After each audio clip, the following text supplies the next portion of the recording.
esse monte de conteúdo. Olá, hoje a gente vai falar de um fundo de investimento que é chamado de Fundo de Participações, tá? O FIP, tá? Esse aqui é um fundo também fechado, é um fundo de ações, tá? E a ideia desse fundo aqui é captar recursos para financiamento de empresas SAs, tá? Esse fundo aqui também tem uma outra ideia, qual? Aqui só entram investidores qualificados. Como é que ele funciona? Imagina, por exemplo, uma empresa SA que quer construir alguma coisa, assim, uma hidrelétrica, uma empresa SA que quer asfaltar uma rodovia, uma empresa SA que quer fazer cabeamento subaquático lá de cabo de internet, fibra ótica, né? Ela sabe que ela vai desembolsar um dinheiro muito grande para fazer esse tipo de processo, e aí ela cria um fundo de investimento com uma instituição financeira com o objetivo de captar recursos, tá? Então a ideia aqui é um processo de captação, tá, de recursos junto a investidores, vendendo essas cotas do fundo de investimento para financiar os seus projetos, tá? Isso é um fundo aqui que não é para investidor tipo varejo, nós, igual a gente, é um investidor mais de longo prazo, tá? São grandes investidores, normalmente são ACEPT, normalmente são administradores de fundo, gestores de fundo, ou então previdência como RPPS, previdência pública, privada, tá? Que vão comprando as cotas desses fundos. Um dos motivos porque esses fundos, alguns podem ter vencimentos acima de 10 anos, 40 anos, 50 anos. Então, é um vencimento, uma saída muito longa para investidor, pessoa física, tá? Mas existe alguns que ainda vão para pessoa física com lançamento de 5, 10 anos, tá? Então, ele seria, vamos assim, se a gente for falar, parecido com uma debenture, né? Seria essa situação, né? Então, esse fundo aqui ele pode participar de um processo decisório da companhia, tá? Pela detenção de ações de um bloco de controle ou a celebração de um acordo de acionista. Então, eu posso criar esse fundo aqui com vários acionistas, com o objetivo de captar recursos. Eu posso criar esse fundo como se fosse uma espécie de consórcio com várias empresas para captar recursos e fazer empreendimentos, tá? Essas são outras estratégias também. Uma coisa que é muito utilizado, FIP, não sei se você, na parte de infraestrutura, construção de parque eólico, tá? É uma das coisas que mais se utiliza, captação de FIP, tá? Outra empresa que capta muito através de FIP é a Petrobras, tá? Ela capta através de FIP para poder construir aqueles cabos não, sondas, né, de petróleo para ir lá no oceano saber aonde tem poços de petróleo, tá? Isso aí também ela consegue fazer. Quando a gente fala do FIP, a gente vai ter duas situações. A gente tem um FIP capital de semente, tá? Que ele é voltado para participação de companhias, né, sociedades que com receita bruta anual de até 16 milhões. E a gente tem o FIP de empresas emergentes, tá? Que a capacidade de receita dessas empresas tem que ser de 300 milhões. Então, esse é o primeiro entrave que essas empresas aqui vão encontrar para fazer esse tipo de financiamento, tá? Você não precisa, teoricamente, investir direto num FIP, mas, por exemplo, um fundo de ações que você investe, que pode ter uma saída D2, D3, de 30 dias, ele pode comprar uma cota de um FIP desse também, tá? Outra coisa como eu falei para vocês, o foco principal dele é esse desenvolvimento aqui, né? É inovação, né? Pesquisa, né? Políticas de P&D. Eu também tenho aqui um FIP aqui de muita estratégia, que são aqueles destinados, né, a categorias para admitir investimentos de tipos de porte de sociedades investidas. Esse aqui ele pode investir até 100% do seu capital no exterior, tá? Então, eu tenho um FIP aqui que ele vai trabalhar com a infraestrutura local e tem um FIP que vai trabalhar com a infraestrutura lá no capital exterior. Exemplo, quando eu trabalhava na parte de investimentos, né, superintendência de investimentos da prefeitura aqui, existia um FIP lá que o pessoal investia, queria construir, por exemplo, hidrelétricas lá na Colômbia, né? Só que os investidores de lá pagavam uma taxa de investimento muito mais alta do que os projetos aqui dentro. Então, era uma forma de diversificação. E aí você acabava trazendo uma taxa de remuneração melhor para o fundo de previdência. Então, isso aqui também é interessante, tá? Os FIPs devem ter, no mínimo, aqui, ó, 90% do seu patrimônio. Em quê? Em ações das companhias, tá? Ou debêntures, ou qualquer outro título de valor mobiliário dessas empresas, tá? O objetivo é que esses títulos sejam uma espécie de caução ou garantia, que quando o projeto terminar, a empresa vai ter que começar a pagar os investidores no período de descasamento. Caso ela não pague, essas ações serão absorvidas no fundo como uma espécie de garantia, as ações e as debêntures, né? Então, essa é uma característica importante desse fundo, tá? Uma outra coisinha que a gente tem aqui, vantagens, né? Quando a gente fala do FIP, né? Ele vai ter um gestor profissional especializado com técnicas de analisar investimentos, mas não só os investimentos do mercado financeiro, mas como analisar as empresas em si que vão participar desses projetos.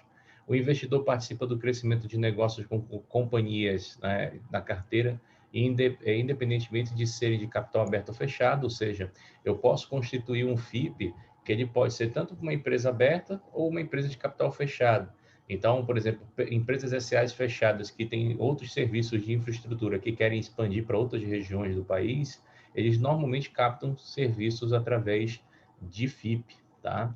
E eles emitem debênture ou ações da SA fechada, sem necessidade dessa empresa ela ter ações negociadas na bolsa, tá? FIP, né, buscam também incentimentos de alto potencial de retorno, tá? Então, aqui a gente vai ter normalmente investimentos de risco. Então, normalmente vão ser investimentos que vão comprar insumos, matéria-prima para infraestrutura, mas é uma infraestrutura que corre um certo risco. Por exemplo, você colocar um cabo de internet no oceano corre o risco de romper, você colocar uma sonda lá no fundo do oceano corre o risco de dar problema, você colocar fibra ótica em regiões isoladas também. Você também tem a situação de você poder colocar, né, a questão da... Como é que eu vou te dizer? Questão de pedágios, construir rodovias também. Então, você pode colocar isso, de repente, o governo ali, de repente, bloquear lá, cancelar o registro da companhia para ela não ter mais aquela concessão de cobrança de pedágio. Então, tem uma série de coisas que podem acontecer de risco, tá? A gente tem um outro tipo de investimento aqui, que é um outro fundo também que eu vou trazer conhecimento de vocês, que é para grandes investidores, que é o FIE, FIM. Paulo, Oi. então qual que é a diferença do FIP para uma debênture, que não ficou muito claro para mim? Porque a debênture tu tem um título de dívida, né? A debênture você está comprando um título com um valor mínimo de R$ 1.000, ao qual você vai poder investir também numa infraestrutura. Já o FIP, para você investir, tu tem que ter no mínimo um capital de 1 milhão ou 10 milhões, tá? A principal diferença é o valor de entrada do investidor, entendeu? Ah, beleza, obrigado. É a questão do caixa. E uma outra situação é que as debêntures, por exemplo, para elas serem emitidas, elas podem ter elas podem ter mais custo, porque vai ser emitida uma série aqui dentro do país, e se de repente eles quiserem captar no mercado internacional, vão ter que emitir uma outra série. Já o FIP não, ele já pode emitir um fundo já com cotas que já são negociadas tanto no mercado aberto aqui interno, quanto no mercado internacional, tá?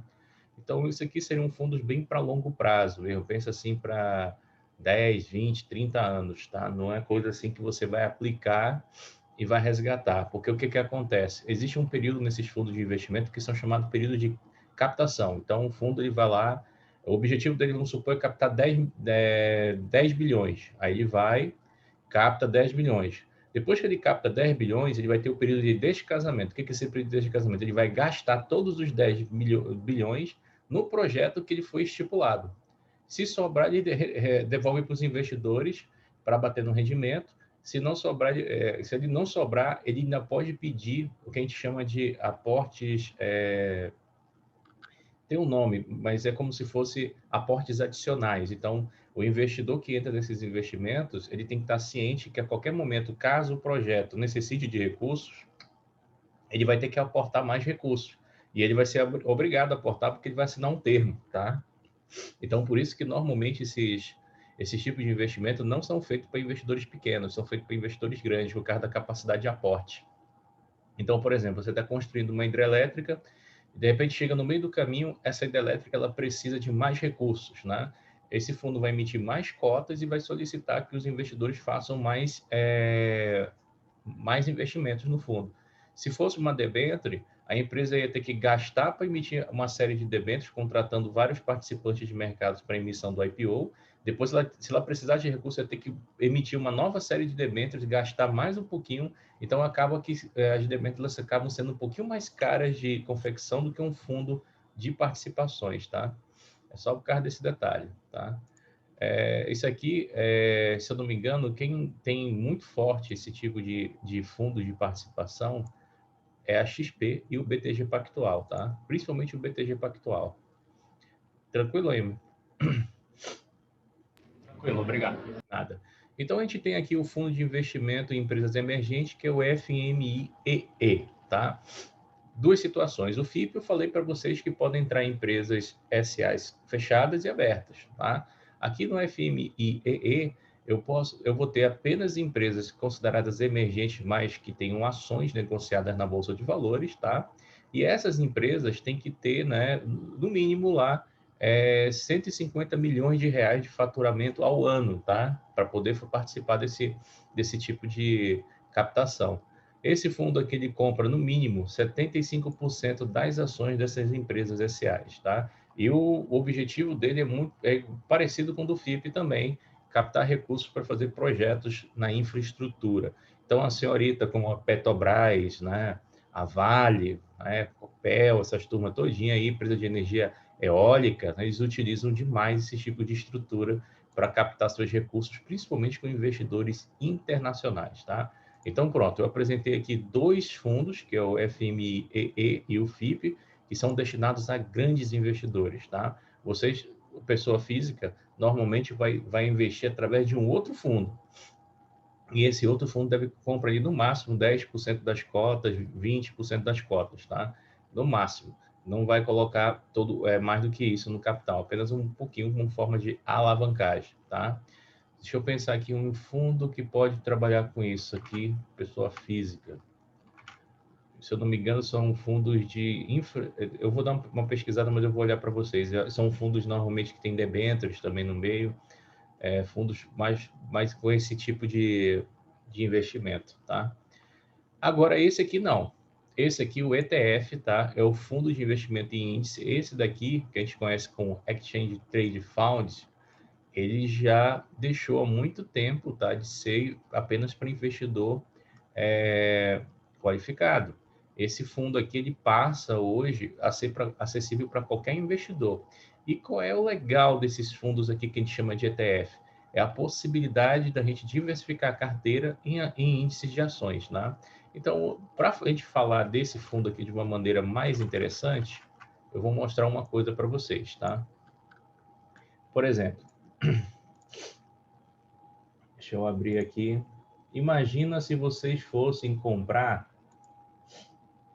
Imagina que vocês fossem entrar na Bolsa de Valores e a intenção de vocês é comprar 100 ações das empresas que acompanham o índice da Bolsa, né? Eu vou botar aqui, deixa eu só filtrar aqui, pelas que acompanham o índice da Bolsa. Quadro último.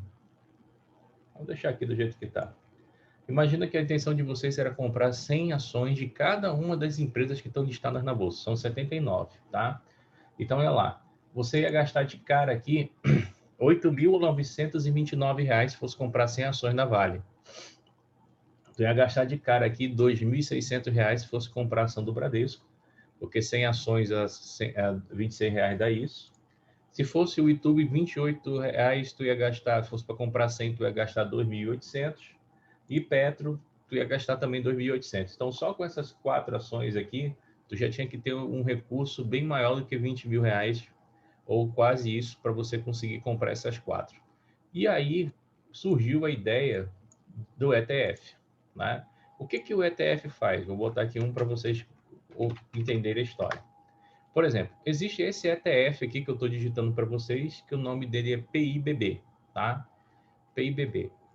Tá até aqui na lâmina, tá? É Fundo Índices Papéis Índice Brasil Bovespa. O ETF é como se fosse um fundo referenciado, só que em vez de CDI, ele vai ser referenciado a indicadores de renda variável. Então, por exemplo, um ETF, ele tem grandes possibilidades, tá? De dar um alto retorno, como também tem muito risco envolvido, porque eles vão seguir diretamente indicadores da renda variável. Então, imagina só, eu falei para os senhores que para comprar 4 ações do índice, botando 100 ações em cada, a gente ia gastar quase 20 mil. Aqui no ETF, por exemplo, eu tenho um fundo que é o PIBB11. Qual é o objetivo desse fundo ETF que a gente compra também através do home broking? O objetivo dele é comprar as 50 ações mais negociadas na Bolsa de Valores. E como é que ele faz? Por exemplo, você pode comprar uma cota desse fundo a partir desse valor aqui de R$ 203,19. Então, se você quer começar na Bolsa, tem pouco capital e já quer começar diversificando, tu pode investir no ETF, né? E olha só, 203,19, ele vai comprar as 50 ações mais negociadas na Bolsa que pertence ao IBRX, Índice Brasil de Ações 50. Ideia desse fundo, qual é? É de você ter capacidade de diversificação, dividendos vão ser distribuídos dentro do fundo de investimento, bonificações dentro do fundo de investimento, e esse fundo de investimento ele vai distribuindo isso para os investidores mediante as suas cotas, tá? Outra coisa, esse fundo pode ter valorização, ou seja, você comprou uma cota de 203,19, você olha para o mercado, se essa cota tiver mais em cima, né, mais alta, você vai vir e vender como se fosse uma ação. E a valorização dessa cota, assim como a valorização de ação, você vai pagar 15% de imposto de renda. Então, exemplo, se um cara, por exemplo, comprasse hoje aqui, ó, que está 203,19, tá? 203,19, botar aqui 203,20, né? E daqui a alguns meses ele consegue vender aqui em cima, R$ 205,98, né? Ele vai ter uma valorização mais ou menos aproximada aqui de 1,29%, né? Isso pode acontecer em um dia, 2 dias, uma semana, pode demorar um ano, 6 meses, mas aconteceu a valorização. Se a pessoa vender, em cima dessa valorização, igual como é a valorização de ações, ele vai recolher um DARF com 15%, tá? Isso aqui seria uma coisa que se torna interessante para os investidores que são pequenos e querem também se proteger de volatilidade de determinadas ações. O que é legal dele? Fazer a mesma análise que você faria para uma ação. Por exemplo, ele é um índice que sobe de acordo com o crescimento das 50 ações mais importantes do país, né? Então, a partir do momento em que a bolsa começa a subir bastante, é óbvio que esse fundo ele vai ter uma valorização. A partir do momento em que a bolsa de valores começa a ter uma queda, as ações vão tendo uma redução e aí você vai começar a ter uma análise para ver se no futuro ela vai abrir com mais espaço para pontos de entrada, ou seja, se esse fundo aqui tiver com um teto de cota muito alto, qual é a ideia que o investidor tem que fazer? Aguardar uma possível entrada. Então, olha lá, vamos analisar ele aqui para trás. Ó, ele não está com a cota tão alta. Esse fundo aqui, em 2019, ele já chegou a bater R$ 209, né? Em 2014, 2015, ele já chegou a bater R$ 215 a cota, né? Observa que eu tenho venda aqui. Se vocês observarem aqui o meu mouse, aqui, ó, tem uma venda aqui, ó, venda de cota dele, uma grande quantidade aqui acima de 216,14. Então, assim, o investidor que ele pensa no longo prazo, ele pode olhar o seguinte: olha, eu estou analisando um fundo de investimento, né? Que compra as 50 ações na bolsa, ele está apresentando aqui um canal de alta, tá? Um canal de alta, ó, consistente. Ele vinha de uma baixa longa aqui, ó, de longo prazo, ó, de vários anos aqui, uma baixa, ó, que ela foi quebrada aqui no dia 28, 29 de janeiro desse ano, tá? Veio de um período de muita baixa e agora ele tem um período de alta. Então, o investidor ele vai analisando essas entradas e possibilidades na análise gráfica e a partir do momento que ele analisa isso aqui, ele pode verificar uma entrada. Verificou a entrada, ele aplica nesse fundo e vai vender para frente como se fosse uma ação. Esse daqui é um que eu queria mostrar, né? São as 50 ações da Bolsa de Valores. Existe outro ETF, que é o IBOVA 11. Paulo, Oi. boa noite. Boa noite, Nicolas. Eu fico Uma curiosidade aqui, no caso desse fundo, né, que ele trabalha com as 50 ações mais da bolsa, se todas essas ações pagarem dividendos, o valor da cota, no caso, sobe ou é distribuído entre Eu o... acabei de falar, o valor da cota ele sobe, o valor da Ah, cota do tá, fundo. desculpa, que deu uma falhada aqui, acho que eu Não, não não tem vi essa bronca não, parte. não tem bronca não. É porque eu imaginei mesmo que teve uma hora aqui que eu falei, aí eu vi que eu tava falando e o reflexo ali da câmera eu tava dando delay aqui para mim, mas não tem bronca não. Então, assim, só para tirar a tua dúvida, que pode ser que alguém também não tenha ouvido, vou até voltar para ele aqui. Então, assim, ele compra aqui as 50 ações mais negociadas do índice Bovespa, né? E aí o que que acontece? Se essas ações distribuírem dividendos, vai entrar aqui para dentro da cota, vai aumentar o valor da cota. Se essas ações fizerem, por exemplo, bonificações, vai aumentar aqui a cota. Se essas empresas distribuírem juros ao capital, também vai aumentando aqui o valor da cota do investidor, entendeu? Entendi. Entendeu? Beleza. Isso aí. Isso aqui que é o legal, porque, por exemplo, pequeno investidor, se ele pode começar na bolsa de valores de duas formas. Ele pode ou diversificar num ETF desse, ou então ele analisando empresas e acumulando ações ao longo do prazo, né? Dando uma de Warren Buffett, né? Warren Buffett, quando começou, se tu pegar vários livros dele, ele foi acumulando ações ao longo da vida para chegar até onde ele queria, né? Deixa eu ver aqui. O BOVA11, tá? Esse aqui é um outro fundo ETF, BOVA11. Só que ele tem uma diferença em relação ao PIBB11. O PIBB11 é 50 ações mais negociadas no país. O BOVA11, ele é as ações do índice Bovespa. Então, se o índice Bovespa sobe, o BOVA11 sobe. Se o índice Bovespa cai, o BOVA11 cai. Então, por exemplo, observa o seguinte aqui, como é que está o BOVA11? A gente observa hoje, no gráfico de 5 minutos, que ele terminou aqui meio paralelo, né? Então, se eu pegar o IBOV, que é o índice Bovespa, e for analisar ele também em 5 minutos, olha que coisa engraçada. Eu vou analisar ele aqui nos 5 minutos, e eu também observo aqui, ó, no cantinho aqui, ó, ele terminando em paralelo, tu viu, ó? Até com a cauda aqui dos candle aqui para baixo, né? Observa aí. Deixa eu ver se eu consigo colocar um gráfico do lado do outro aqui. Acho que eu não vou conseguir não, mas tá, a ideia é essa. BOVA 11. Olha lá, tu viu que não teve diferença? Eu vou mudar a tela de novo aqui para você ver, ó, IBOV, ó, IBOV, mas esse é o de 5 minutos. IBOV, 5 minutos, tá aí, ó, retângulo, BOVA 11, retângulo. Viu que praticamente os gráficos foram iguais? Então, o BOVA11, ele tem como benchmark o próprio índice Bovespa. Então, se a bolsa sobe, ele sobe. Se a bolsa cai, ele cai. Então, por exemplo, momentos da pandemia, vamos supor, lá na pandemia, deixa eu botar agora aí no diário, olha aqui, ó. O Ibovespa, lá na pandemia, ele fez essa curva, igual como o BOVA11 está fazendo, tá? Vamos lá para o Ibovespa de novo, Ibov, tá? Tá aqui nos 5 minutos, vou botar diário, olha lá. O Ibov também fez a mesma curva, vocês conseguiram ver aí a mesma queda que ele fez aqui? Então, prova que ele é um fundo que tenta seguir o benchmark. Volta para o BOVA11, que é o fundo de investimento. Então, por exemplo, numa forte queda, se um investidor desse tivesse comprado a cota do BOVA11, quanto que ele ia gastar? Por exemplo, o pior chão do BOVA11 aqui, a cota dele estava custando esse valor aqui, ó, R$ 59,10, tá? Então imagina que um investidor lá na pandemia começou a colocar R$ 59,00, R$ 59,00, R$ 59,00. Parece pouco, mas é R$ 59,00, tá? E aí, olha só, ele foi acumulando durante esse período até hoje. Ele ia ter uma rentabilidade aproximada de 90% em cima dos valores. Lógico que esses 90% ele ia ganhar em cima da primeira cota. 90%.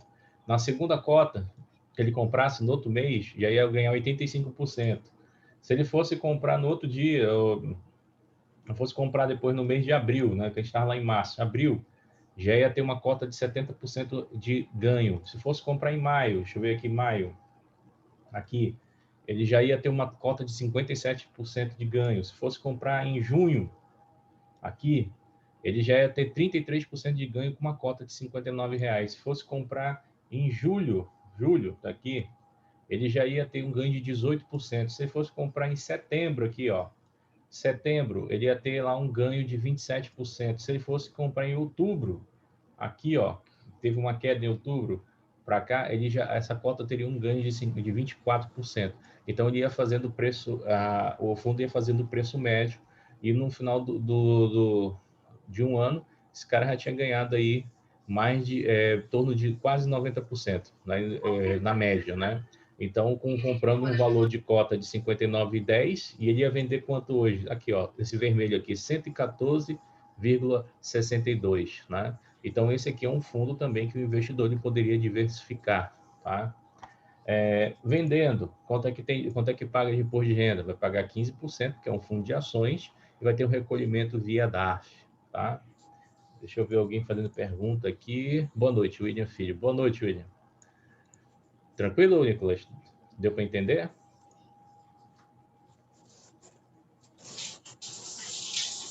Nicolas? Oi, Paulo. Oi, tranquilo?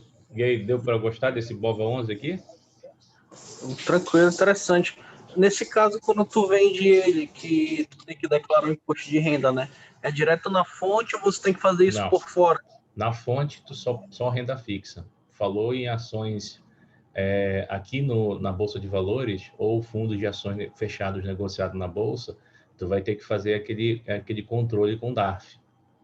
Vende, recolhe 15% e paga, né? Na realidade, os investidores que trabalham muito com operações de ações, fundo imobiliário e ETF, eu recomendo que eles assinem uma calculadora, né, chamada MyCapital, né? Essa calculadora lá, ela já calcula, gera todo o imposto para ti, inclusive dá monta os relatórios bonitinho que tu vai informar na tua declaração de imposto de renda do ano seguinte, tá? Então isso aí é uma possibilidade. Eu vou mostrar mais um ETF para vocês, tá? É o IVVB11. IVVB11. Imagina que você quer investir na Bolsa Americana, só que é um pouquinho caro, vamos, por exemplo, investir. Uma ação da Amazon. Quando é que está uma ação da Amazon? Vamos ver aqui, uma ação da Amazon. Ela está custando aqui R$ 116,07. Tá? Vamos ver uma ação da Tesla. A Tesla está custando aqui R$ 144,30. Deixa eu ver se eu tenho aqui Disney. Eu já salvo no meu sistema aqui. Tem não. Mas eu sei, deixa eu ver se tem Apple. Também não, mas vou botar aqui APPL34. APPL, APPL34.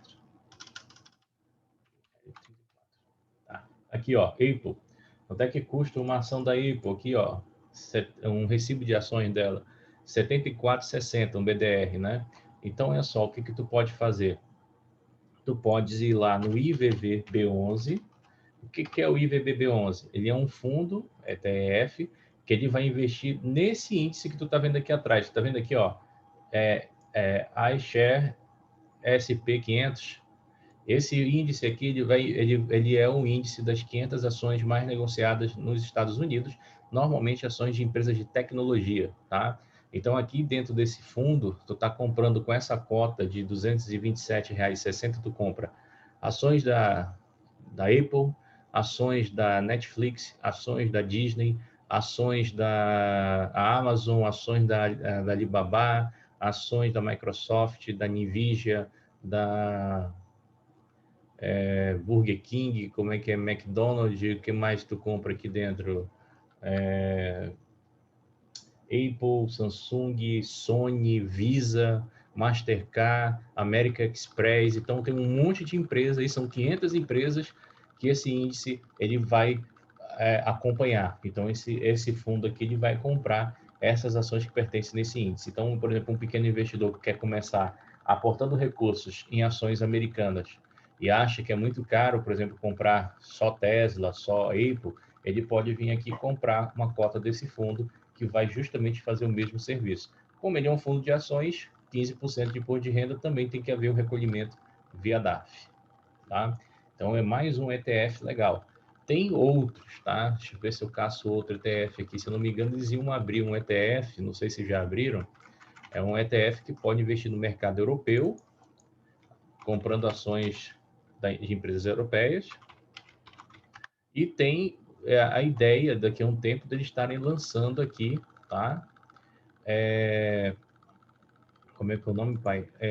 ETFs para comprar ações de empresas chinesas, tá?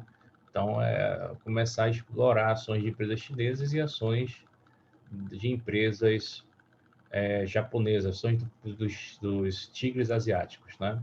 Então, vamos ver aqui os ETFs listados, vou acessar aqui o site da Bolsa de Valores, tá? Tudo que a gente tem que ter de referência é bom entrar aqui no site. Então, por exemplo, aqui eu tenho esse BB-BOV aqui. Isso aqui é um ETF do Banco do Brasil, que segue o Ibovespa, tá?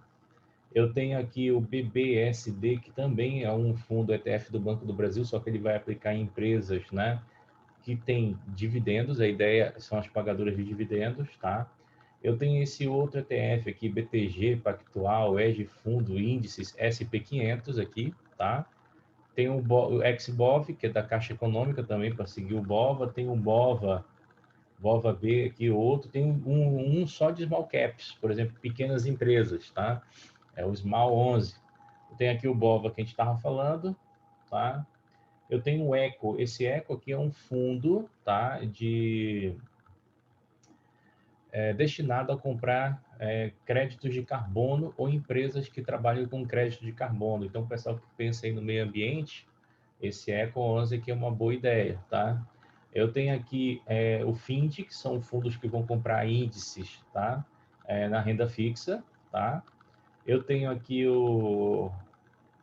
deixa eu ver, o PIBB, que a gente falou, esse FIX também, que é renda fixa, esse MET aqui, que vai comprar aqui o pessoal do IMAB, se eu não me engano. Eu tenho o Gold, tá? Eu posso comprar um ETF de Gold, tá? Por exemplo, é muito caro você comprar uma onça de ouro. Uma onça de ouro é $2.000, mas você pode vir aqui e comprar Gold 11. Gold 11 foi um ETF que começou há pouco tempo, voltado para o ouro, e você pode comprar a cota a partir de R$10,48, tá? Esse fundo é muito novo, tá? Olha só quanto tempo esse fundo tem aí. É só esses candles que vocês estão vendo aqui, ó. Ele começou aqui em janeiro de 2021 e tem praticamente 2 meses na bolsa. É um fundo só voltado para ouro. Fala, Paulo, Nicolas. Pode falar. o que é uma onça de ouro? Uma onça de ouro é uma barra. Uma barra 2024 quilates custa $2.000. Ah, tá. Obrigado. Não sabia. Entendeu? Uma onça. Aí, normalmente, acho que é contratos com mais de 100 onças que você negocia. Aqui não, você compra aqui a cota que vai negociar esses contratos. Então, em vez de você estar lá no mercado futuro operando com metais, correndo o risco da volatilidade, não tendo tempo de operações, você aqui está com um gestor e um administrador fazendo esse tipo de operação para você no mercado futuro, operando ouro para você, tá? Ouro é bom em momentos que tem crises muito fortes e que tem desvalorizações nas principais moedas, como o dólar e o euro e o ien, né? Se tiver desvalorização forte dessas três moedas, o ouro ele se torna o porto seguro dos investimentos, ainda mais se as bolsas estiverem em queda. Tranquilos? Seria um mecanismo de defesa, então, no Isso. caso. Não sei se tu estava na aula de ontem, que eu falei bem assim, um cara que investe num fundo, como é que ele se protegeria de uma queda da Bolsa de Valores lá? Aí eu mostrei os fundos de ações caindo, e aí eu mostrei os fundos cambiais subindo, e mostrei um fundo de ouro subindo, e mostrei os fundos de criptomoedas subindo. Então, são investimentos para dar uma espécie de porto seguro para quem trabalha na renda variável, né? Tinha entendido. Entendeu? O legal disso é que o investimento é baixo. Então, não tem essa do investidor dizer, é muito caro investir na bolsa, é muito difícil, é muito inacessível, né? Por R$10 tu tá comprando ouro, tá? Cotas de um fundo de ouro, tá? Então, assim, essa é a vantagem do ETF. Ele vai investir justamente nesses índices para trazer uma rentabilidade maior e um novo acesso aos investidores no mercado de capitais, tá? Então, tem vários. É muito bom o cara estar atento para vários desses, tá? E a gente tem um fundo de investimento ETF aqui, né? Repetiu esse slide, tá? São regulados por essa instrução aqui, ó, CVM 359, de 2002. Então, é algo que não é muito novo, né? 2002 para cá, a gente tem aí só 19 anos, né? Então, é algo que ainda é novo aqui no Brasil, tá? Bom, de fundos de investimento a gente tinha isso, né? A gente vai entrar aqui numa nova classificação da Ambima para fundos de investimento. A ideia aqui é mostrar para os investidores, né, o risco dessas operações. Deixa eu só ver aqui, mostrar para os investidores os principais riscos e que o investidor consiga entender a proporção deles. Por exemplo, quando você vai investir em qualquer instituição, você vai entrar numa agência, você vai ver lá uma tabela com a listagem dos fundos e você vai ver umas corzinhas, né? Os verdes são os mais conservadores, aí vai mudando o tom até chegar num vermelho mais escuro, que seriam os fundos mais agressivos. Então, essa terminologia adotada pela Ambima para a questão de mostrar para os investidores a questão do conservador, moderado, agressivo e arrojado, né? Então, toda casa de investimento, né, corretora, distribuidora, bancos, eles vão ter que mostrar isso para os investidores para eles tomarem a melhor decisão para eles, né? Então, olha só, para que serve essa nova classificação da Ambima, né? Aqui, ó, facilitar o processo de tomada de decisão do investidor, contribuir para aumentar com a transparência do mercado e permitir a adequada comparação entre os fundos de investimentos. O que que acontece? Tem investidores que dizem assim, eu vou comparar um fundo de ações com um fundo de renda fixa. Não tem lógica essa comparação, são classes diferentes, eu tenho que comparar ações com ações. E mesmo dentro das ações, dos fundos de ações, eu tenho que comparar os fundos de ações que são passivos e ativos, né? Porque a gente acabou de ver que tem fundos que vão seguir um determinado indicador. Então, por exemplo, não adianta eu pegar um fundo de ações que segue o SP500 e comparar com um fundo de ações que segue, por exemplo, o Ibovespa. A comparação não vai ser muito legal, né? Porque são dois índices de bolsas distintas, né? Então, a ideia desse negócio é gerar um pouco mais de benefício, principalmente na parte educacional do investidor, atender as necessidades de todos os profissionais que atuam, né, com vendas e distribuição de fundos de investimentos, assim como eu, e reflete a prática estrutural do mercado local, ou seja, como é que vai ser feita a negociação dos fundos aqui dentro do Brasil. Também vai ser aliada com o padrão internacional. Então, assim, a forma que a gente caracteriza os fundos aqui no Brasil, as formas de risco, tabulação, tudo que você encontrar, vai seguir também um parâmetro internacional, tá? Clareza nos fatores de risco, estratégias, tá? E a aproximação do investidor, tá? Principalmente aqui, ó, tentando educá-lo. Eu falei para vocês que existem cursos que vocês podem fazer de graça. Por exemplo, vamos supor que vocês querem melhorar mais ainda o entendimento de vocês do mercado financeiro. Vocês querem crescer cada vez mais. Vocês gostaram do mercado e querem agregar mais conhecimento. Vocês podem vir aqui, ó, em alguns sites para você aumentar esse conhecimento. Primeiro é B3 Educação, tá? Aqui na B3 Educação, tá? Ela tem a parceria com a Sample, aí você acessa aqui, ó, B3 Educação. Você tem cursos online aqui sobre o mercado, tá? Cursos online sobre mercado financeiro de capitais de um modo geral. Você tem aqui, se eu não me engano, são 6 cursos que você pode fazer de graça, né? Você cadastra o seu CPF aqui e faz de graça. Outros você vai pagar. Deixa eu ver se aqui, cursos online aqui, né? Tem um presencial na bolsa, ainda não fiz nenhum presencial. Deixa eu ver aqui o que tem de online aqui. Ó, online, o que você pode fazer? Finanças pessoais, quem quer fazer um planejamento, entender um pouquinho mais do mercado, formas de você como começar a investir na bolsa para entender as potencialidades desse investimento, a forma de investimento, né? Então tem aqui, ó, curso como funciona a bolsa, mercado de ações no Brasil, guia do investidor por dentro da B3, né? Como fazer análise de investimento, é um curso bem simples e fácil entendimento para as pessoas. Melhor leitura sobre a segurança, produtos da renda fixa, análise técnica de ações, né? Cursos para organizar. Então, assim, quanto mais cursos vocês fizerem, quanto mais entendimento vocês buscarem, quanto mais coisas vocês tiverem, fica melhor para vocês tomarem uma decisão de investimento. Então, é fazer o meu curso, fazer o curso de um terceiro, fazer um curso de um quarto, né? E aí vocês também vão ganhar uma seguinte maturidade. Vocês vão conseguir ver quem é que está falando conversa fiada e quem é que está fazendo um curso sério, porque vocês vão estar estudando os normativos, né? Então, se você aprofundar em cursos que tem os normativos, fica muito mais claro, porque depois você pode ter um embasamento legal. Por isso que eu mostro as normas aqui nos slides, tá? O outro site que todo investidor tem que ter, esse aqui, ó, é a CVM Portal do Investidor. Lá na CVM, tu tem um site chamado Portal do Investidor, tá? Nesse site aqui você tem aqui livros, tá? Artigos, tudo sobre essa parte de investimentos, né? Então aqui tem a parte educacional, você tem um circuito, tem a parte do circuito universitário deles, você pode fazer até concurso público aqui para a CVM, tá? Tem programa de bem-estar financeiro, programa de bem-estar de multiplicadores financeiros. Tu podes, por exemplo, baixar aqui, deixa eu ver o que é, deixa eu entrar aqui, fundos, tem ó, parte didática para criança e tem aqui a parte para os adultos sobre fundos de investimento. E tem um livro aqui, tá aqui, ó. Aqui, deixa eu voltar aqui, o 8º.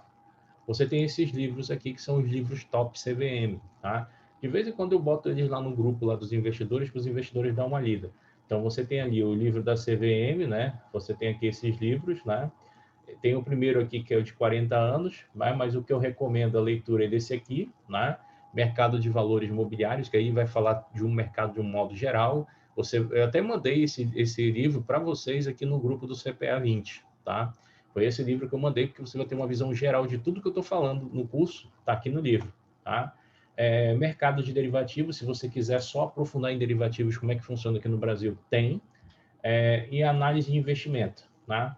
Então, esses seriam os 3 livros voltados para o investidor, né? Se você tem uma dificuldade em fazer um planejamento financeiro, tá? Você tem aqui o livro Planejamento Financeiro Pessoal. Então, são livros que eu aconselho a ler, né? Aqui a CVM também deixa estudos, artigos, tem palestras online, tem vídeos online, tem um monte de coisa online. O outro site para vocês é o da Ambima,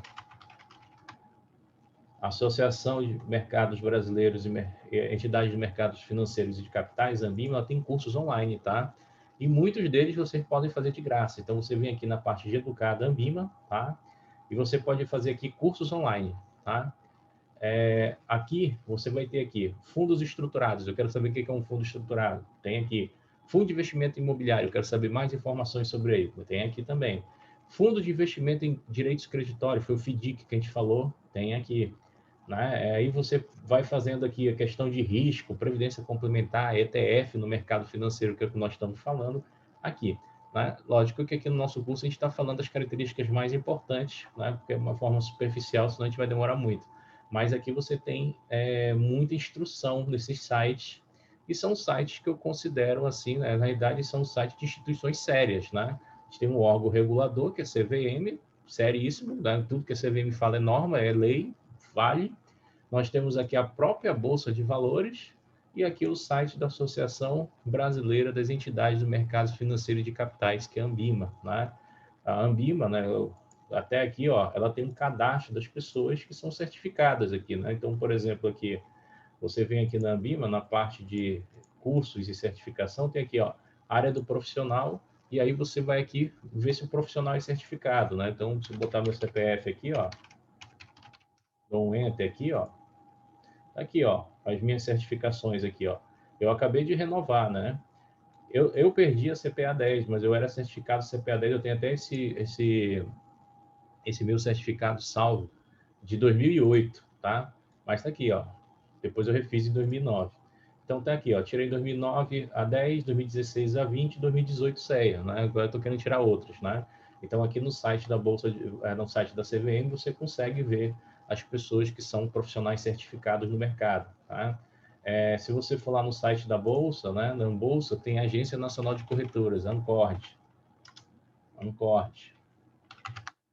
Aqui na Ancord, você também tem, deixa eu ver aqui, na Ancord, né? Aqui já seria, né, uma área para os profissionais que querem trabalhar mais nesse mercado de profissionais financeiros, né? Essa parte de assessoria, né? Então, aqui você tem aqui, né, o programa da Ancord, né? Aqui você vai fazer todo o teu credenciamento da certificação da Ancord, e ele também diz aqui, ó, certificações, né? Ele vai dizer aqui quem são os AAIs, né, que ele chama de agente autônomo de investimento, né? Ele vai dizer, ele vai mostrar aqui, deixa eu ver, cadastramento, modelo de contrato, ó, inscreva-se com agente autônomo de investimento, solicite seu certificado de agente autônomo. Tem uma área aqui que eu queria mostrar que aparece as pessoas aprovadas aqui. Então, você consegue ver aqui quem está aprovado no AI. Né? Deixa eu ver aqui. Inscreva-se no exame de certificação. Tinha uma lista aqui. Deixa eu ver aqui, listas de AI no Brasil. Lista de AI no Brasil. Agente autônomos. Deixa eu ver se aqui. Cadastro geral de agente autônomo. Tá aqui, tá? Então, tu pode entrar aqui. Aqui eu tô aqui também, tá? Esse aqui é o site da CVM, tá aqui, ó. Esse menino feio aqui, Paulo Antônio Marques Reis, aqui, ó. Agente autônomo de investimento. E tem a Finance, que é o escritório. É o escritório que a gente tem, né? Aqui, ó, PA Marques Reis, agente autônomo de investimento, que é a Finance Academy, né? Então, a gente tem aqui, né, todos os cadastros nos órgãos que são certificados aí para dar mais transparência para os nossos investidores também, credibilidade, tá? Não só eu, como a minha equipe, né? A minha equipe também tem certificação nesses órgãos, tá? E a tendência é, no futuro, a gente tirar mais certificações, crescer mais, aprender mais e trazer mais conhecimento para vocês, né? Então, essas séries de cursos que a gente está fazendo, já foram 2, né? São os primeiros de muitos. Eu vou fazer mais um de ações e depois eu vou fazer um específico só para debêntures, para a gente abordar coisas mais específicas de debêntures. Vamos aprofundar aí os ETF, vamos aprofundar os fundos de investimento imobiliário. Vamos fazer um de planejamento financeiro também, né? Esse aí vai ser uma parte mais educacional para juntar as famílias começarem a conversar sobre essa educação financeira, tá? Então, olha lá, a Ambima aqui, ela vai ter aqui um nível 1 dessa questão de relação, né? Onde a gente vai trabalhar aqui só com os investimentos em renda fixa, tá? Aqui a ideia nesse nível 1, eu vou ter o perfil do fundo, né? Então eu vou ter aqui a renda fixa, que vai aplicar nesses ativos mais conservadores. Vou ter ações, ele vai me dizer que 67% da carteira dessas ações são ações ou BDRs, que são os recibos de ações, tá? E a renda fixa trabalhando na forma do câmbio aqui, comprando até 80% da sua carteira em títulos de valores, né, mobiliários, tá? Eu também vou ter o nível 2, onde ele vai classificar os ativos do fundo como baixo risco, médio risco, alto risco e livre, né? Então, por exemplo, os investimentos que têm ativos com vencimento até 21 dias na carteira do fundo, a gente considera baixo, né? O pessoal que é considerado duração alta de vencimentos, a gente considera ele com alguns riscos maiores e os vencimentos mais altos. E o que é esse livre? É o que a gente chama de livre de risco, né? O livre de risco são os investimentos em títulos públicos federais, tá? Normalmente, esses fundos com nível 2, eles podem comprar aqui, ó, 40% dos papéis deles em papéis internacionais, ou melhor, 40% do PL em papéis internacionais. E nós estudamos um fundo que faz isso, que era o fundo de dívida externa, né? Lembra dele? Né? Aí a Ambima tem o nível 3, que ela vai falar aqui sobre a questão do crédito, né? Que o crédito pode ser soberano, ou seja, um fundo que compra 100% de títulos públicos, tá?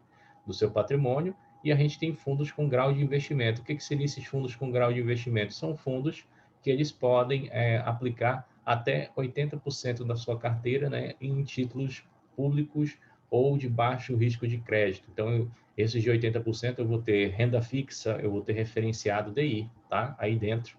E tem o crédito livre, que é a turma que pode comprar 20% da sua carteira aplicada em títulos de médio e alto risco de crédito no mercado doméstico e externo. Quem tem esse risco aqui é o fundo de multimercado, tá? Então, essas são as classificações da Ambima.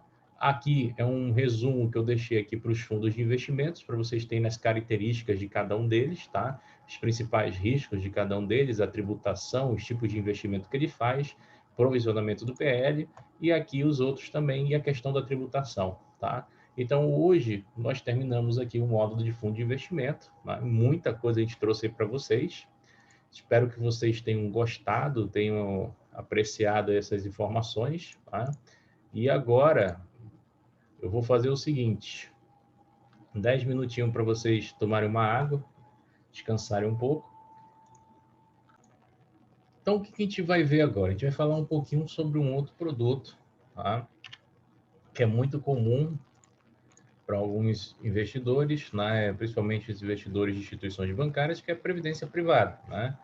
A principal característica desse produto, gente, é organizar a vida de pessoas que não têm as finanças tão organizadas. Por exemplo, a previdência privada, ela faz com que o cara ele tenha um fluxo de caixa forçado de pagamentos.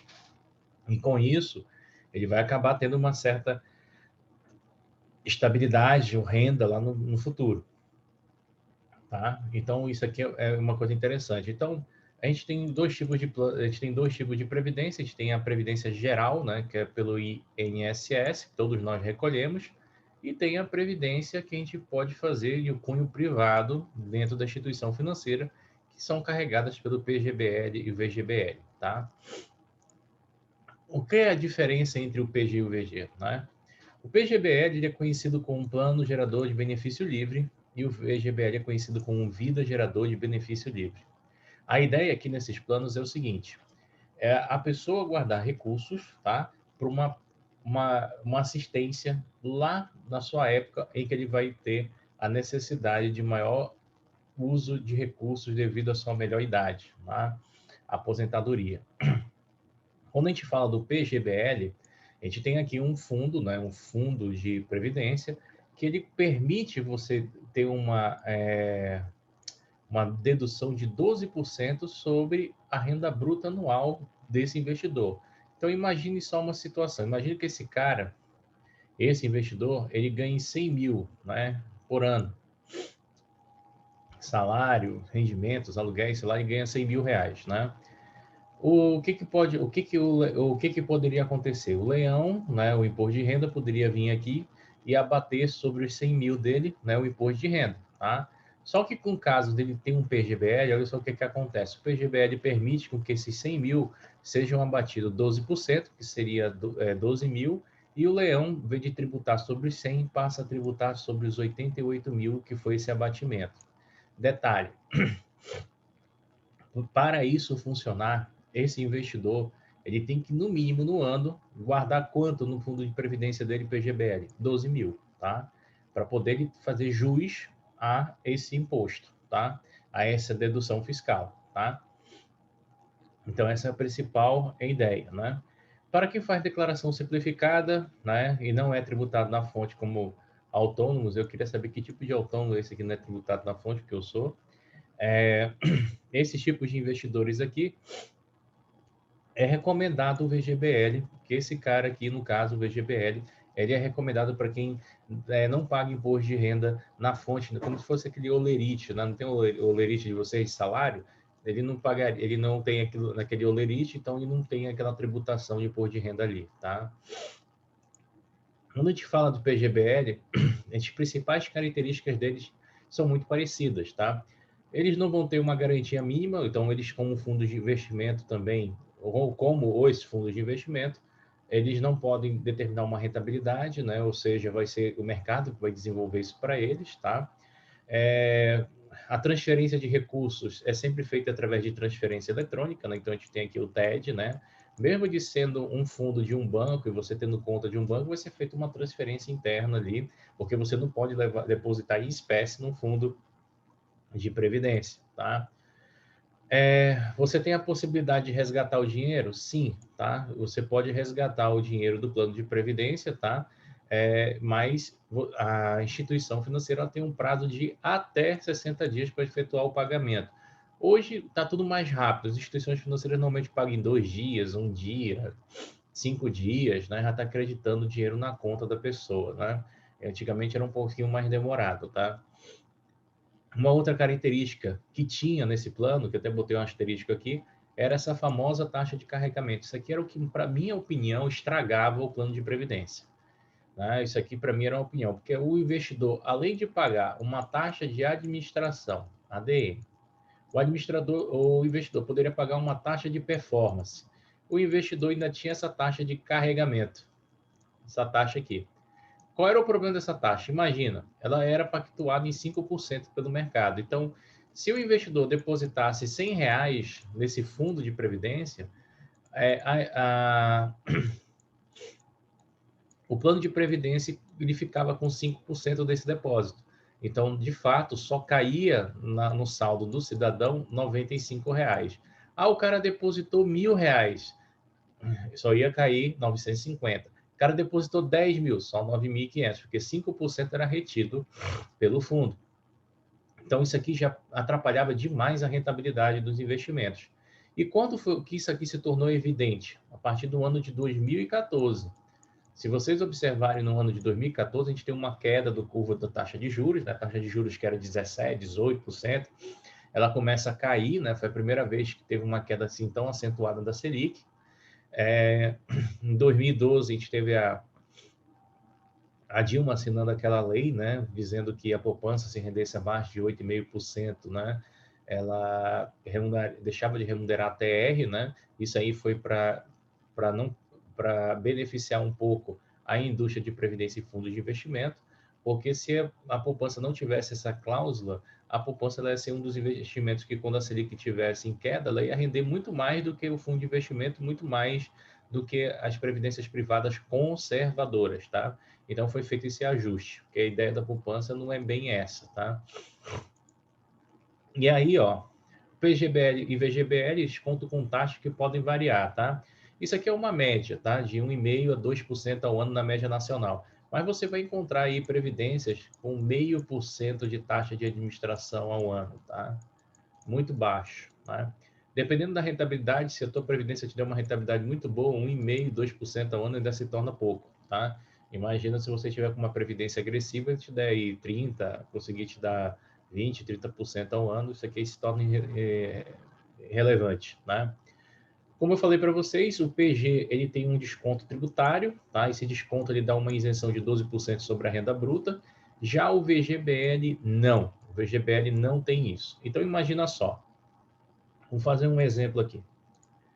Imagina que um investidor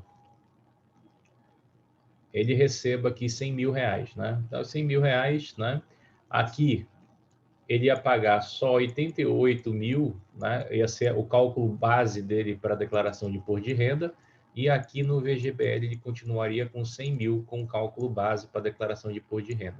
Então, a previdência privada, ela ajuda na questão da redução do imposto, tá? Só que se você, como eu falei lá no início, só se faz jus desse benefício do PGBL se tu conseguir guardar 12% da tua renda. Então, ou tu vai aplicar de uma única vez todo ano esses 12%, ou então tu vai parcelar todo mês, tu tem que depositar esses 12% para poder fazer jus disso, senão não compensa, tá? Uma outra curiosidade que a gente tem nos planos de previdência, tá? Eles vão apresentar uma coisa chamada tábua biométrica ou tábua atuarial. O que é isso? A tábua biométrica ou tábua atuarial são tábuas que a ideia é medir a expectativa de vida das pessoas que estão naquele plano de previdência. Então, a gente vai ter aqui uma pessoa, tá? Ele é um auditor atuarial, tá? É um dos profissionais do mercado, assim, bem raros de se encontrar, tá? São muito bem pagos, e eles vão fazer esses cálculos estatísticos e essas medições para saber a expectativa da idade das pessoas que atuam dentro do plano de previdência, tá? Hoje a gente botou algumas dessas tábuas aqui para o pessoal ter conhecimento, né? Tem a AT49, a AT83, a AT2000. Agora tem 2001, 2002, 2020, 2040 e por aí vai. Então, cada plano desse vai ter um tipo de benefício, um tipo de característica específica para cada investidor, tá? Quando a gente fala nesses planos também, né, esses números vão refletir justamente, né, a questão da qualidade de vida, né, o estado de saúde do titular do plano. Então, de acordo com as características da saúde física dele, né, psicológica também, é que eles vão medir que tipo de tábua vai ser mais aconselhada para eles, de expectativa, né, doenças crônicas e por aí vai, tá? Tipos de previdência que a gente tem previdência com renda vitalícia, tá? Aqui, se o participante optar em receber uma renda vitalícia, o dinheiro depositado passa a fazer parte da reserva técnica da seguradora.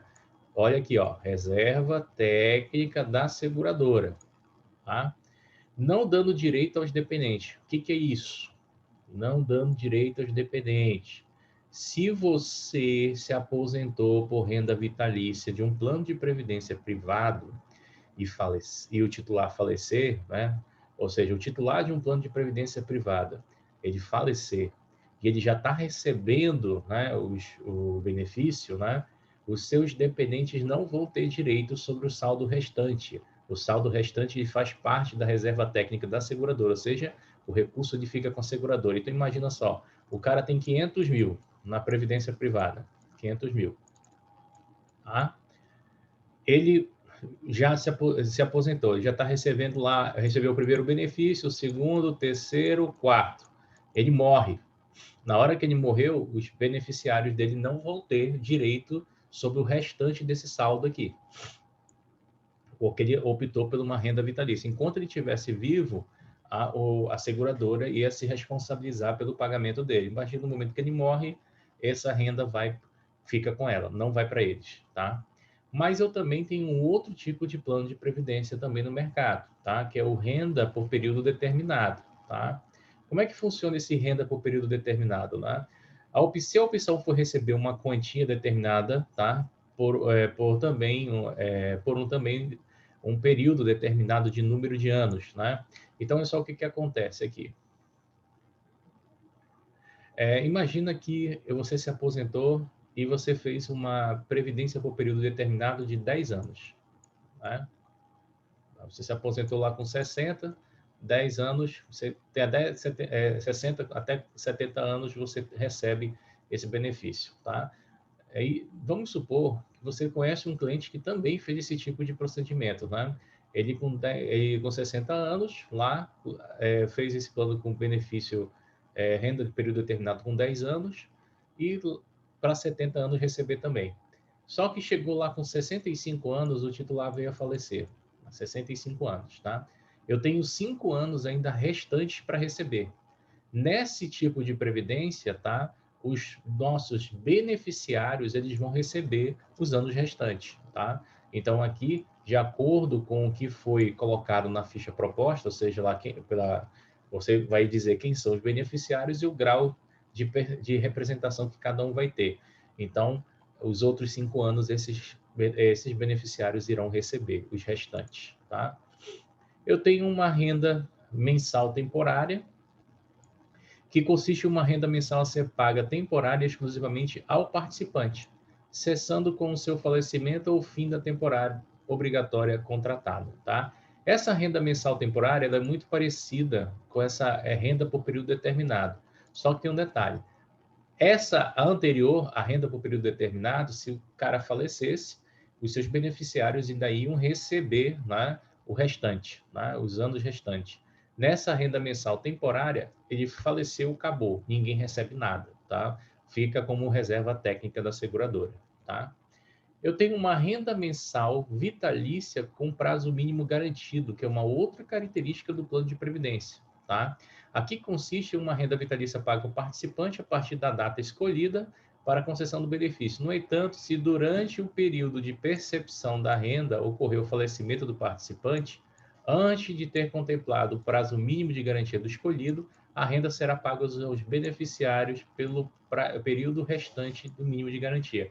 Então, essa renda vitalícia com prazo mínimo garantido, ela também é muito parecida com essa aqui, renda por período determinado. Ou seja, o cara ele vai falecer, se ele falecer antes de contemplar todos os recebimentos, né, os seus beneficiários vão receber, tá, o período, durante esse período mínimo que ele escolheu. Tá?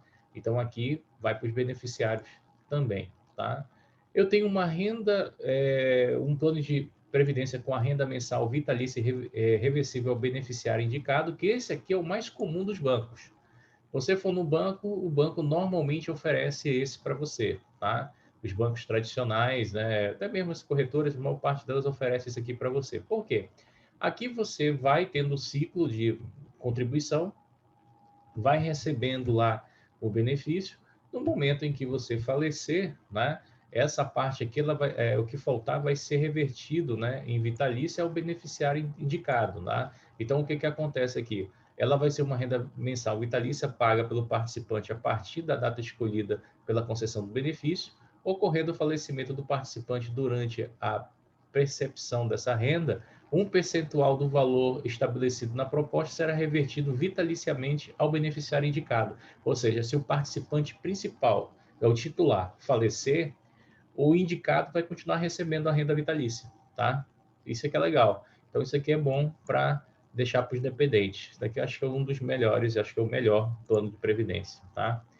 Renda vitalícia reversível ao cônjuge com continuidade aos filhos menores. Aqui o que acontece? O titular faleceu, né? A primeira pessoa que vai receber vai ser o cônjuge, né? Se o cônjuge também falecer, né, vai ser revertido aos filhos menores de idade, né? Então, os filhos menores de 18 anos, tá? Se se os filhos já forem maiores no período que aconteceu esse falecimento, eles não têm direito sobre essa previdência e o dinheiro vai ser revertido à seguradora, tá? Uma coisa que vocês precisam saber de previdência: o maior risco de uma previdência, né? Previdência tem risco lá de mercado, crédito e liquidez. Mas o maior risco de uma previdência é justamente o risco de crédito. Por quê? Se o plano de previdência quebrar, você perde tudo, tá? Se a seguradora falir, você perde tudo. Você não tem FGC, você não tem proteção, os investimentos aí se compõem uma reserva técnica da instituição corretora de seguros lá, e ele não vai trabalhar apenas com ativos, né? Selecionados, né? Então você vai ter esse problema. Por isso que é bom que na hora que você for fazer um plano de previdência, pensar no plano de previdência, você ir atrás de instituições já conhecidas no mercado, que já tem um certo nome, que já tem uma certa tempo de estrada, vamos dizer assim. Os bancos principais, Bradesco, Itaú, Santander, deixa eu ver o que mais. Tem agora o BTG, né? Você tem aí a Mafre, tem aí Porto Seguro, Sul América, né? Mungeral, né? Icatu, né? Essa turma aí que são as mais conhecidas no mercado, né? É bom sempre você procurar essa turma. Os planos novos, não é que seja preconceituoso, mas assim, depende da reserva técnica. Se a reserva técnica dele for muito alta, ou equivalente a esses mais tradicionais, aí tranquilo, tudo de boa, né? Agora, se a reserva técnica for muito baixa, aí não vale a pena tanto risco. Aí, no caso, vocês têm que procurar o rating da instituição para saber como é que é o risco de crédito dela, tá? Então, assim, além da contribuição, nós temos o pecúlio, que é um pagamento único de forma estipulada no plano em decorrência da morte do segurado. Então, os beneficiários que vão receber o plano, que ainda vão receber resto do pagamento, resto do saldo, e que tem lá aquele período mínimo de contribuição, eles ainda podem receber um pecúlio, que é uma espécie de seguro para o titular, quando ele morre, deixa para os seus dependentes, tá? A contribuição é o valor, é a aplicação que a gente faz, o beneficiário são as pessoas que a gente indica nesse plano para receber, né, em nome do titular, e a gente tem a pensão, né? A pensão que é paga, né? Por exemplo, a gente teve um plano aí, que vou só até voltar aqui, que foi esse plano mensal aqui, mensal, reversível ao beneficiário indicado do plano, que isso aqui acaba se tornando vitalício para o beneficiário, né? Então, o beneficiário ele acaba tendo aí uma pensão, uma espécie de pensão desse plano privado, tá? Uma outra característica importante do plano de previdência é a sucessão patrimonial. O que seria essa sucessão patrimonial? Em caso de falecimento, né, se o titular tiver muitos bens, vai ter que ser feito o inventário. Então, a previdência ela não conta para inventário porque já tem lá os indicados, né, os inventariantes, os beneficiários que são indicados para o plano. Mas vou contar uma historinha para vocês, história de vida real. Espero que alguém que esteja me ouvindo aí não cometa esse pecado, né? Tem muitas pessoas que dizem assim, eu não vou fazer um plano de saúde, um plano de previdência, eu não vou colocar... isso aí eu já ouvi em sala de aula, tá, gente? Com meus alunos de pós-graduação.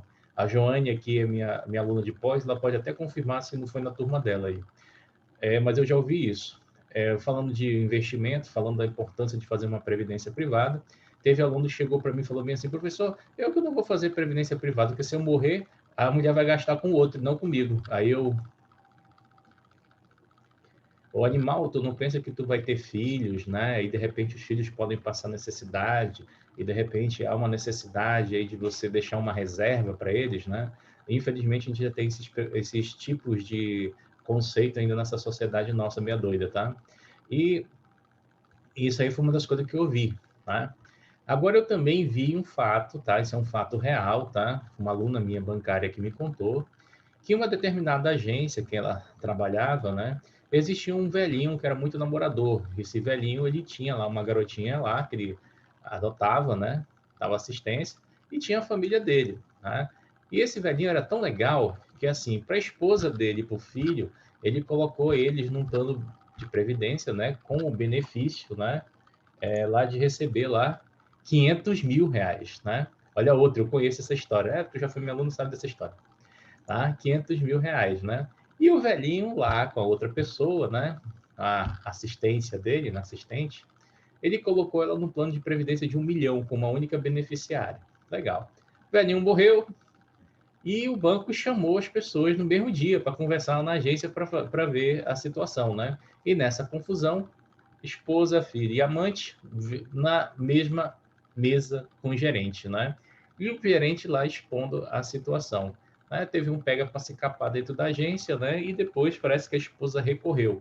Gente, se for para você esconder, tem muita gente que faz isso, né? Pega dinheiro, aí eles imaginam que a justiça não pode acessar esse tipo de investimento, porque tem sucessão patrimonial, é protegido aquele negócio todo. Eu vou contar uma triste história para vocês. Se a justiça entender, né, que você está tentando burlar a lei, tentando tirar benefícios de benefícios de pessoas que são considerados os beneficiários legais de herança, a justiça ela pode ir lá e reverter a situação. Aí o defunto vai morrer meio triste, porque ele vai ver que a situação foi totalmente corrompida. No caso dela, né, como ela comprovou, parece que a união estável com ele, que ele pagava as contas, não sei o que, ela conseguiu ficar com 1 milhão. E a esposa e o filho tiveram que dividir meio bilhão de reais. Tá?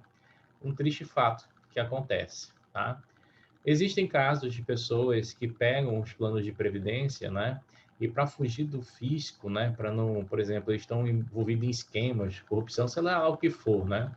Aí eles pegam, botam no nome dos filhos, criam os planos, botam no nome dos filhos, que é para quando a justiça ir nos bens do cara que está fazendo coisa errada, do pai ou da mãe, não pegar nos bens dos filhos. Se a justiça comprovar que o enriquecimento dos filhos foi em virtude da atitude ilícita dos seus pais, vai respingar nos filhos do mesmo jeito, não tem proteção. Então, cuidado com essas falsas teorias que as pessoas espalham por aí e as pessoas acham que existe meio de fazer coisa errada e se proteger. Não tem. Hoje a justiça está bem severa, tá?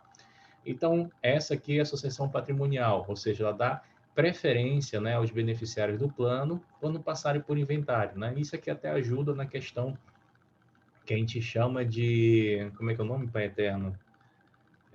Ajuda na questão de pagar os custos também do inventariante, né? A outra situação que a gente tem em previdência aqui são os impostos, né? Eu tenho duas tabelas de imposto de renda para previdência. Eu tenho a tabela regressiva. Essa daqui, ela é indicada para investidores que vão passar anos da previdência, para investidores que vão pensar no longo prazo. Se o investidor chegar para vocês e for aplicar em 1 ano, 2 anos, essa não é a tabela dele, tá? A tabela dele, a regressiva, é só para investidores, só vale a pena para investidores que vão ficar 10 anos no plano de previdência, tá? Porque esse cara ele vai fazer jus a uma alíquota de 10%, tá? Como é que funciona como é que funciona a tributação, né? A tributação ela começa a contar do primeiro benefício. Então, por exemplo, da primeiro contribuição. Então, na primeira contribuição, primeira aplicação que o cara faz, já começa a contar aqui a tabela regressiva, né? Aí, aqui já vai contar para 30 anos. Quando ele fizer a segunda, para 30 anos, aí vai. Quando ele chegar lá na contribuição, sei lá, de número 100, olha o que vai acontecer. Aqui na de 100, ele vai contar de novo para 10 anos, né? Ele vai ter que esperar 10 anos para essa contribuição de 100 aqui ter um imposto de renda de 10%, tá? E aqui, nessa uma de 2, nessa primeira e nessa segunda, elas já podem estar lá rendendo 20%, né, de imposto de renda. Essa daqui pode estar rendendo 25% de imposto de renda. Então, para esse cara aqui, ele fazer jus a toda dessa tributação de 10%, o ideal é que quando ele pague a última contribuição, ele ainda espere mais 10 anos ainda para sacar, para ele poder fazer jus do saldo inteiro do fundo com os 10%. Senão ele vai pagar imposto pingado de cada uma das contribuições que ele fez. Tá?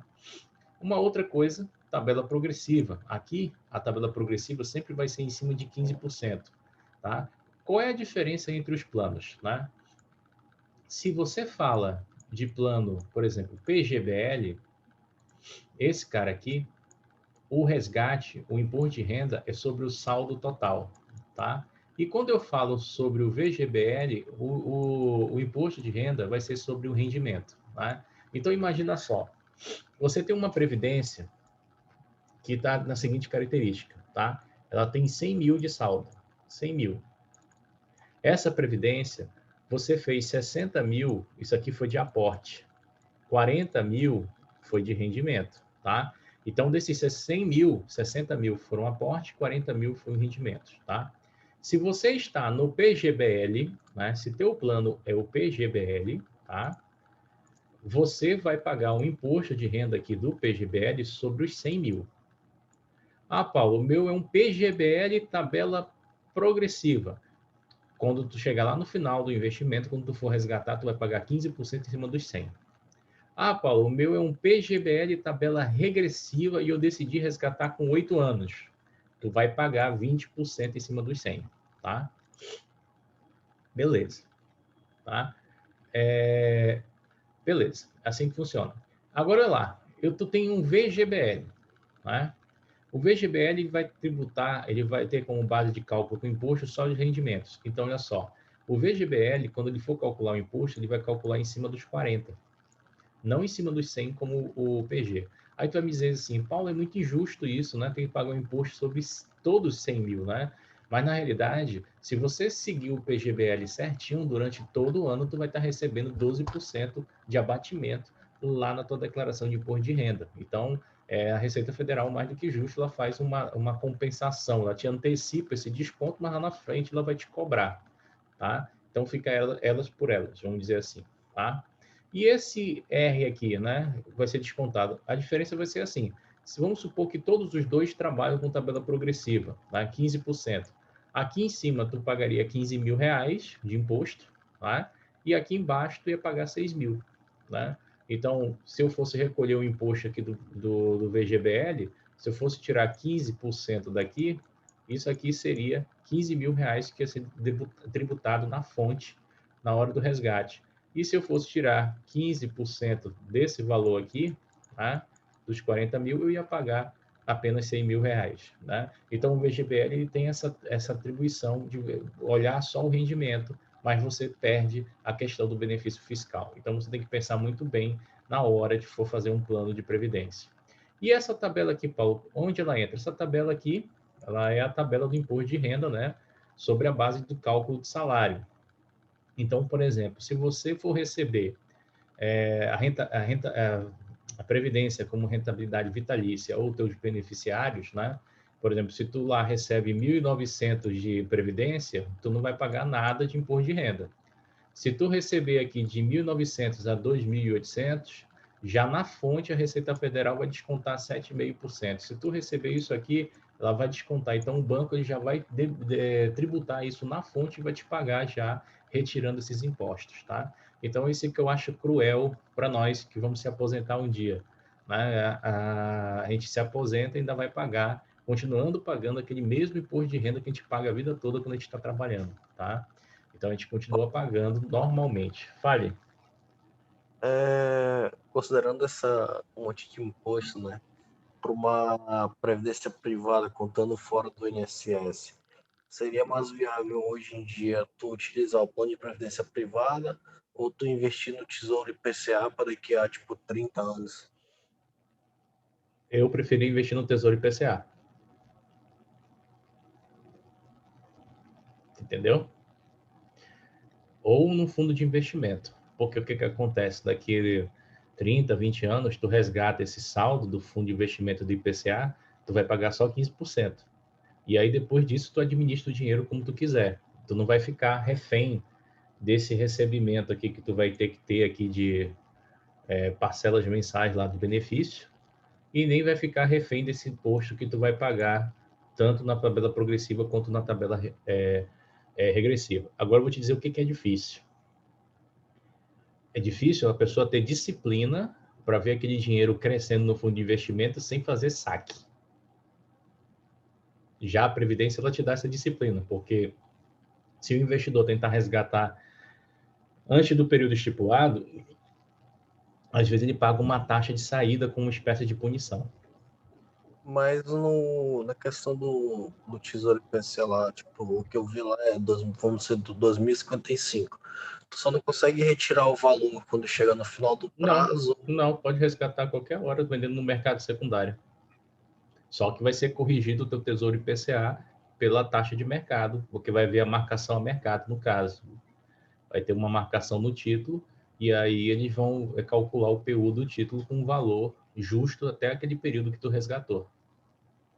Porque, por exemplo, aqui, né, tu paga 2 vezes o teu imposto de renda, mais os 15%, e fora aquilo que tu vai receber todo mês, tu programa um valor X, tu paga mais a alíquota do imposto de renda novamente. A previdência é mais cara, a previdência sempre ela vai ser mais cara. Só que é assim, isso aqui é para aquela pessoa que não tem planejamento e nem organização financeira, né? Para ela é difícil ela se controlar nas finanças, né? A pessoa que tem uma capacidade de se controlar mais, de gerir seus próprios recursos, ela pode comprar ações, ela pode investir em fundos, ela pode comprar BDRs, ela pode comprar tesouro, ela pode comprar outros instrumentos de renda fixa, né? Então, tu conheceu no curso aí vamos dizer, uma gama de investimentos que tu pode estar diversificando teus recursos para te montar a tua carteira de aposentadoria. Não é porque, tipo, no que a gente estava vendo lá, no que a gente estava falando de tesouro, esse lá para 2055, você fazendo um aporte mensal de todo mês R$ 1.000, no final do prazo tem mais de 1 milhão. Tu pode fazer no Tesouro, tu pode fazer isso no CDB, tu pode fazer em ações, tu pode, por exemplo, um mês tu faz no Tesouro, um mês tu faz no CDB, um mês tu faz em ações e tu vai diversificando a tua carteira também, outro mês tu faz em dólar, outro mês tu faz em ouro, ou tu pode concentrar em um único investimento, tá? Quem vai definir isso aí melhor é o investidor que vai ter que sentar aí, no caso com o assessor, teu caso tu sentar comigo, para a gente ver aí qual seria o investimento assim mais ideal para te chegar no teu objetivo, entendeu? Entendi. Beleza. Entendeu? Mas é isso mesmo. Essas questões aí que eu quero que vocês cutuquem na cabeça aí, como é que vocês vão organizar a vida financeira de vocês, né? Que aí, quanto mais vocês pensarem, mais estratégia a gente tem aí para trabalhar, tá? Então, aqui, né, voltando para a Previdência, né, então a gente vai ter o regime tributário, tá? Eu posso fazer portabilidade de Previdência, senhores? Posso. Eu posso fazer portabilidade de Previdência desde que seja de um PGBL para um PGBL e um VGBL para um VGBL. Ou seja, eu tenho uma previdência lá no banco X, quero levar para o Y. Pode, desde que seja PG para PG. E desde que eles obedeçam a mesma tabela de imposto de renda, progressiva, progressiva, regressiva, regressiva, tá? Mesma coisa para o VGBL. O que eu tenho que tomar cuidado também? O meu plano de previdência, ele pode, ó, na tabela progressiva de R, então ele pode sim portabilizado pela tabela regressiva. Ou seja, eu posso mudar da tabela progressiva para regressiva? Posso, mas o inverso não. Ou então, assim, eu posso mudar da tabela progressiva para regressiva, mas se eu quiser mudar da regressiva para progressiva, a Receita Federal não deixa. Isso aqui é uma instrução da Receita Federal sobre os impostos que ela não permite você fazer esse tipo de retorno, tá? Então, você tem que escolher muito bem qual é o tipo da sua tabela logo no início que você vai começar a trabalhar com planos de previdência, tá? Detalhe, se você conseguir mudar a tabela, você ainda vai esperar aí um prazo de até 60 dias, né, para ver essa mudança, tá? É o prazo que a SUSEP estipula, tá? Vantagem, como eu falei para vocês, liquidez para o inventário, eu já vou ter lá aquela sucessão, benefício fiscal de longo prazo, no caso do PGBL, 12% todo mês, tá? Ou, no caso de escolher a tabela regressiva lá, 10%. Não tem come-cotas, ou seja, é um instrumento de renda fixa que não tem come-cotas, tá? Por que não tem come-cotas? Porque os fundos de previdência são seguros, eles não são considerados fundos propriamente ditos, né? Eles são seguros e por isso eles não têm come-cotas. Come-cotas é uma especialidade só dos fundos de renda fixa, tá? É a organização de fluxo de caixa, ou seja, o que a gente chama de poupança forçada. porque a gente sabe que muitas das pessoas não têm essa disciplina, né? Mas elas têm a capacidade de todo mês ir colocando um pouquinho e fazer essa poupança forçada, né? Porque normalmente chega um boleto para a pessoa pagar com o nome do plano, ou então já é debitado lá no Internet Bank da instituição. Por exemplo, aqui eu tenho um monte de instituição que eu trabalho com plano de previdência, né? Eu tenho Icatu, eu tenho Sul América, eu tenho Bradesco, Itaú, Santander, tem uma turma aí de planos, né? Transmissão automática aqui de patrimônio livre, é ITCMD, né? O Imposto sobre Transmissão de Causa Mortes ou Doação, né? Além de não passarem pelo processo de inventário, os planos de previdência são transmitidos a herdeiros legais e beneficiários desde que respeitada a lei legítima, tá? Sem sofrer nenhuma tributação. Ou seja, por exemplo, você vai vender uma casa, né? Uma pessoa morreu, e aí na tua família tu vai ter que vender uma casa. Tu vai ter que gastar com o inventariante, vão avaliar a casa, depois vão vender a casa e vai ser cobrado o imposto, tá? O imposto de renda sobre o ganho e mais o TBU-BIT, né? Agora, se você for num plano de previdência, você não paga esse imposto transmissão sobre causa-morte, porque vai entrar na tua declaração de espólio como doação, praticamente a tua previdência, né? Então, tu não é tributado em mais nada. A tributação, a única que tu vai receber vai ser na fonte mesmo, que é a normal de qualquer investimento, mas tu não vai pagar mais nenhum tipo de tributação por receber esse benefício, tá? Então, é uma ideia aí que é interessante também na Previdência, tá? A Ambima, né, ela criou também uma classificação para os fundos de previdência. Ela trabalha com fundos de previdência de renda fixa. Nesses fundos de previdência de renda fixa, a gente pode ter fundos que a gente chama de soberano, que eles aplicam até 100% do patrimônio líquido de ações, 100% do patrimônio líquido do fundo, somente em títulos públicos federais, tá? São os mais conservadores que tem. A gente pode ter também nessa classificação da Ambima uns fundos que a gente conhece como balanceados. O que é um fundo balanceado? É um fundo que a gente chama de misto. Ao mesmo tempo, ele aplica em ativos de renda fixa e, ao mesmo tempo, ele aplica em ativos de renda variável. Quando eu digo para vocês assim, olha, é um fundo balanceado de 15%, ou seja, até 15% desse patrimônio desse fundo na carteira tem que ter ações, tá? Então, essa é a característica dele. Se eu digo que ele é balanceado de 15 a 30, de 15 a 30% desse fundo de previdência vai ter que ter ações na sua carteira, tá? E se eu tenho aqui um fundo acima de 30%, acima de 30% vai ter que ter ações na carteira. Onde eu vou encontrar essas informações? No regulamento do fundo de previdência, tá? No regulamento da previdência. Existem previdências que elas vão focar no multimercado, elas vão ter as mesmas características dos fundos de multimercado e algumas vão seguir alguns índices lá, né, como o IMAB, né, que é o IPCA, os índices de inflação de modo geral, e outras vão poder aplicar em ações, câmbio e até 20% no exterior, tá? São um pouquinho mais arriscados. Eu tenho previdência com data-alvo, né, que é uma previdência diferenciada, né? Aqui os fundos têm como objetivo buscar o retorno, tá? Num prazo referencial ou data-alvo por meio de investimentos em diversas classes de ativos. Então, aqui eu tenho uma meta para bater, o gestor, e ele vai botar, né, esses fundos aqui, uma exposição de risco dentro da sua característica de carteira para tentar chegar naquela remuneração que está sendo especificado lá no prospecto, tá? Eu tenho aqui previdência só em ações, existem fundos de previdência só em ações, eles funcionam iguais aos fundos de ações no quesito de ter no mínimo 67% do patrimônio somente em ações. Isso aqui já é uma previdência extremamente agressiva e poucos investidores aderem a isso, mas para o longo prazo, ações é boa, tá? Então aqui, senhores, nós terminamos aqui a parte de previdência privada, é bem tranquilo, é bem basiquinho as informações. A previdência privada, como falei para os senhores, a característica dela principal é auxiliar o investidor a ter poupança, tá? A previdência privada ela é fiscalizada aqui pela SUSEP, a Superintendência de Seguros Privados, que é ela que vai dar a transparência, a proteção para o investidor do mercado, e hoje você pode adquirir previdência privada em qualquer casa de investimento, tá?